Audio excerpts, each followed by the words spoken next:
Hola a todos, en este vídeo voy a mostrar cómo conectar estos auriculares en la aplicación.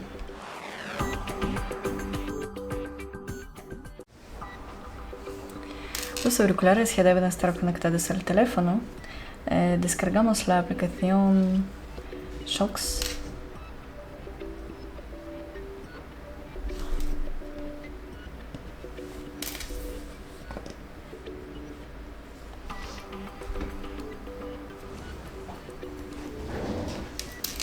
Abrimos la aplicación,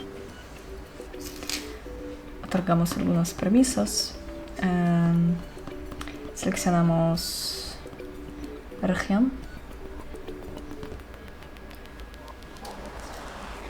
y aquí podemos entrar en la cuenta o registrar o tocamos saltar.